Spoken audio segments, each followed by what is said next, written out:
Warahmatullahi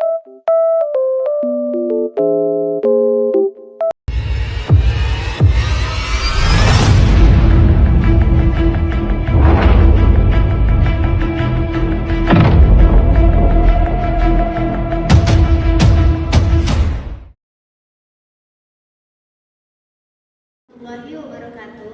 Nama saya Rika Indasari dengan NIM 210304231. Di sini saya akan menjelaskan materi tentang mata kuliah Manajemen Teknologi Informasi. Tanpa membuang waktu, mari saya jelaskan materi yang pertama, yaitu Sistem Telekomunikasi. Telekomunikasi adalah informasi atau hubungan antara satu tempat dengan tempat lain menggunakan bantuan peralatan khusus yang dinamakan peralatan elektronik. Sistem telekomunikasi hanya memerlukan 3 elemen, yaitu yang pertama, informasi yang diambil oleh pemancar dan berubah menjadi sinyal. Yang kedua, sinyal kemudian dilakukan melalui media jaringan. Yang ketiga, sinyal kemudian diterima dan diterjemahkan kembali menjadi informasi. Sistem telekomunikasi terdiri dari 2 sisi, yaitu pengirim informasi (transmitter of information) dan penerima informasi, yaitu receiver of information. Yang pertama ada pengirim informasi, yaitu dalam telekomunikasi pemancar atau transmitter radio ialah perangkat elektronik yang menggunakan gelombang radio menggunakan antena. Radio bolak-balik frekuensi radio yang lalu diterapkan pada antena. Nah, penerima informasi atau receiver of information terdiri dari hal-hal berikut, yaitu memancarkan informasi, membangun atau membuat interface antara pengirim dan penerima, mengirimkan pesan melalui route yang efisien, memastikan bahwa pesan yang benar diterima oleh penerima yang berhak, yaitu selanjutnya memeriksa kesalahan yang terjadi pada pesan dan melakukan penyusunan kembali terhadap format pesan jika perlu. Selanjutnya adanya fungsi telekomunikasi, yaitu yang pertama transmitting device, yaitu berfungsi menyampaikan informasi dari satu tempat ke tempat yang lain, baik dekat dan jauh. Yang kedua adanya koneksi device, yaitu berfungsi menghubungkan perangkat sehingga pengguna dapat menghubungi pengguna lain yang mereka inginkan. Yang ketiga adanya terminal, yaitu perangkat yang mengubah sinyal informasi asli, suara manusia atau lainnya. Selanjutnya ada media komunikasi, yaitu merupakan semua alat untuk memproduksi, mereproduksi, mendistribusikan, menyebarluaskan, dan menyampaikan informasi. Selanjutnya materi yang mengenai tentang internet, yaitu sebenarnya internet adalah singkatan dari kata interconnection network, merupakan kumpulan dari jaringan-jaringan komputer yang terhubung menjadi sebuah sistem yang teratur. Jaringan-jaringan tersebut diatur oleh sebuah protokol yang disebut dengan transfer control atau protokol atau internet protokol. Intranet yaitu sebuah jaringan yang bersifat privat atau tertutup dan biasanya digunakan untuk organisasi atau perusahaan untuk menjaga data-datanya supaya menjadi aman. Nah, ancaman dari eksternal pada internet diantaranya adanya pelanggaran keamanan dan virus. Penggunaan intranet yaitu menghubungkan komputer dalam suatu organisasi perusahaan, mengamankan jaringan dalam organisasi dari pihak luar, membatasi akses terhadap satu sumber, menghubungkan sumber dalam satu jaringan agar bisa digunakan bersamaan, alat bantu untuk meningkatkan perkembangan dalam satu industri, operasi dan manajemen dalam satu perusahaan, sebagai media penyampaian informasi dan pengembangan suatu aplikasi internal dalam perusahaan. Extranet merupakan jaringan intranet perusahaan yang mengekspos informasi yang mereka miliki ke jaringan luar. Fungsi extranet ialah mempermudah pertukaran data dalam skala besar dari satu perusahaan ke perusahaan lain.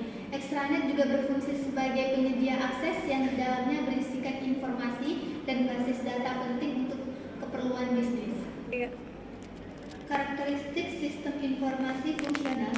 Pada sistem informasi, suatu perusahaan ataupun organisasi merupakan sistem yang bersifat manajerial, mendukung operasi dengan mengelola transaksi dan menyediakan laporan-laporan yang dibutuhkan oleh pihak-pihak berkepentingan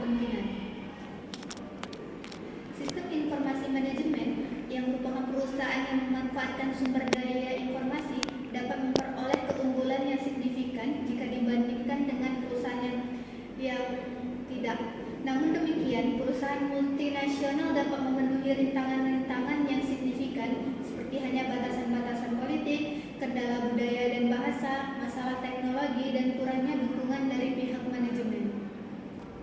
Sistem pemrosesan transaksi ialah atau yang biasa disingkat menjadi TPS, Transaction Processing System, merupakan bagian dari sebuah sistem informasi yang menjalankan dan mencatat transaksi rutin harian bahkan bulanan yang diperlukan untuk menjalankan sebuah bisnis.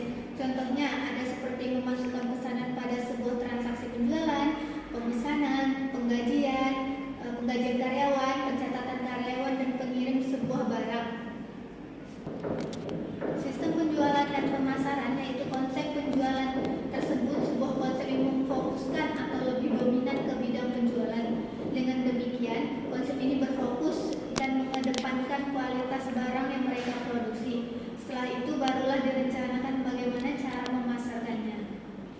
Customer Relation Management atau CRM, konsepnya mengenai ini pertama kali muncul dalam dunia bisnis pada tahun 1960-an dengan berpindahnya fokus dari marketing berpindah dari promosi barang dan jasa jangka pendek menjadi titik berat pada peningkat keuntungan dari pelanggan selama masa hubungan mereka dengan perusahaan.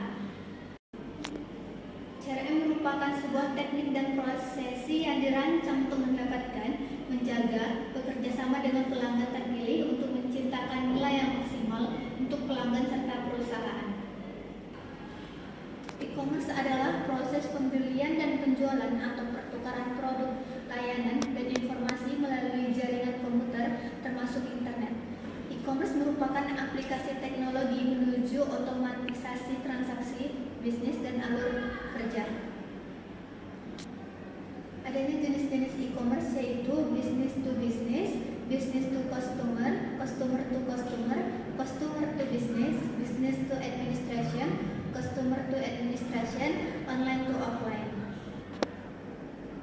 Nah, adanya keuntungan e-commerce yaitu internet mungkin merupakan satu-satunya aspek terpenting dari masyarakat modern sekarang ini. Ini memainkan peran utama dalam segala hal mulai dari wacana politik dan pendidikan tinggi hingga cara kita menjalankan diri dan bisnis kita. Maka tidak mengherankan bahwa beralih ke model e-commerce hadir dengan keuntungan yang signifikan. Penelitian pasar atau riset pasar adalah proses sistematis untuk mengumpulkan, menganalisis, dan menafsirkan informasi. Informasi bisa mengenai target pasar, konsumen, persaingan industri secara keseluruhan.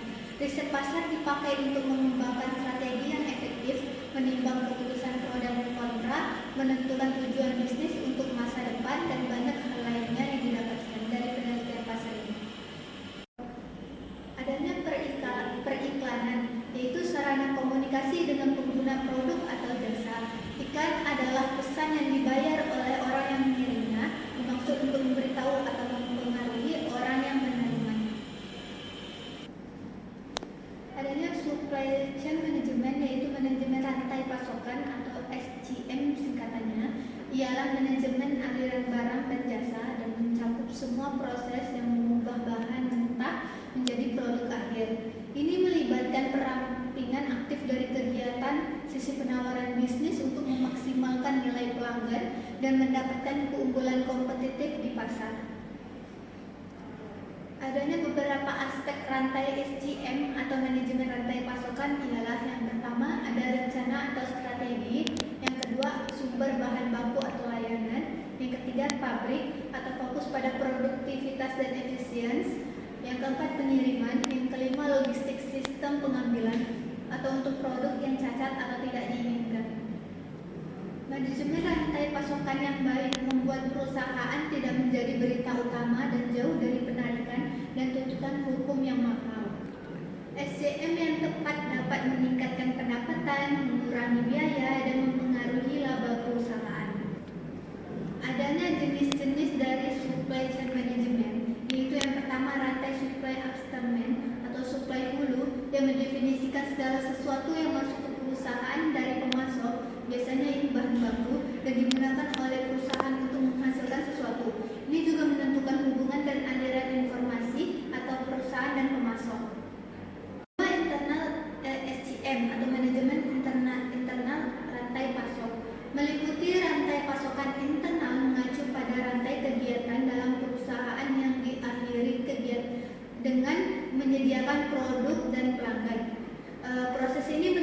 menjalankan banyak fungsi dalam perusahaan seperti penjualan, produksi, dan distribusi. Dan jenis yang ketiga yaitu downstream atau suplai rantai pasokan hilir, yaitu rantai pasokan hilir manajemen mendefinisikan semua yang keluar dari perusahaan setelah siklus produksi. Nah, permasalahan dari chain management atau SCM yaitu produk yang berkualitas. Lebih dari sebelumnya, penting untuk memiliki produk yang berkualitas. Ketika standar kualitas meningkat, sangat penting untuk kualitas menghasilkan produk yang aman dan berkualitas tinggi. Yang kedua, adanya pabrikan global, yaitu ketika dihadapkan dengan tantangan dan peluang yang dalam skala global, sangat penting untuk memiliki jaringan pengadaan yang dapat mendukung kebutuhan manajemen rantai pasokan global tersebut. Nah, untuk yang ketiga, permintaan pasar yang berubah, yaitu sejalan dengan perubahan permintaan pasar dan siklus hidup produk yang lebih pendek, industri harus bekerja untuk menemukan konsep lain dan solusi lain yang dapat diterapkan. Nah, yang selanjutnya adalah permasalahan teknologi baru, yaitu memiliki akses ke teknologi. Mereka yang mampu memanfaatkan teknologi terbaru secara efisien untuk keuntungan mereka dapat melihat hasil langsung untuk mendukung pengembangan produk baru. Selanjutnya ada materi artificial intelligence atau kecerdasan buatan mereka, yaitu merupakan ilmu yang mempelajari tentang bagaimana cara membuat sebuah mesin cerdas. Yaitu sistem cerdas adalah mesin dengan komputer tertanam yang terhubung ke internet yang memiliki kapasitas untuk mengumpulkan dan menganalisis data dan berkomunikasi dengan sistem lain. Adanya jenis-jenis artificial intelligence yaitu mesin reaktif, memori terbatas, teori pikiran, dan kesadaran diri. Expert system adalah pendahulu dari kecerdasan buatan saat ini, pembelajar mendalam sistem pembelajaran mesin. Nah, kecerdasan ini buatan atau disebut dengan AI adalah sistem komputer yang mensimulasikan kemampuan pengambilan keputusan seorang ahli. Expert system dirancang untuk memecahkan masalah yang kompleks sesuai dengan logika yang akan melalui kumpulan pengetahuan. Expert system dapat menyelesaikan banyak masalah yang umumnya membutuhkan ahli manusia. Expert system yang kita gunakan dalam dunia bisnis untuk mendapatkan keuntungan taktis dan memperkirakan kondisi pasar, yaitu ada beberapa komponen yang bisa kita dapatkan, yaitu memberikan solusi yang konsisten, memberikan penjelasan yang masuk akal, atasi keterbatasan manusia, mudah beradaptasi dengan kondisi baru. Tapi sayangnya ini memiliki kekurangan, yaitu kurangnya akal sehat, biaya implementasi dan pemeliharaan yang tinggi, kesulitan dalam membuat aturan inferensi, dan dapat memberikan solusi yang salah. Selanjutnya ada intellectual property right atau yang biasa disebut dengan hak atas kekayaan intelektual, merupakan suatu hal yang berhubungan dengan adanya konsep hak, kekayaan, hasil dan akal budi seorang manusia. Haki adalah suatu hak yang muncul dikarenakan oleh suatu hasil dari olah pikir otak dengan menciptakan suatu produk atau proses yang bisa digunakan oleh manusia. Hak atas kekayaan memiliki 3 kata kunci yang penting, yaitu right, hak, properti kekayaan, dan intelektual adalah intelektual. Hak atas kekayaan industri adanya hak paten, merek, rancangan industri, desain, rancangan dagang, hak cipta, perlindungan varian tanaman atau plant variety protection. Yang bisa saya ambil dari materi ini adalah teknologi informasi dan komunikasi memainkan peran yang sangat penting dalam berbagai aspek kehidupan modern saat ini, termasuk bisnis, pendidikan, dan pemerintahan. Nah, teknologi informasi dapat membantu meningkatkan efisiensi, efektivitas, dan produktivitas. Namun, penting untuk memahami potensi risiko dan batasan teknologi informasi sebelum menggunakannya. Itulah kesimpulan yang bisa saya berikan untuk materi ini.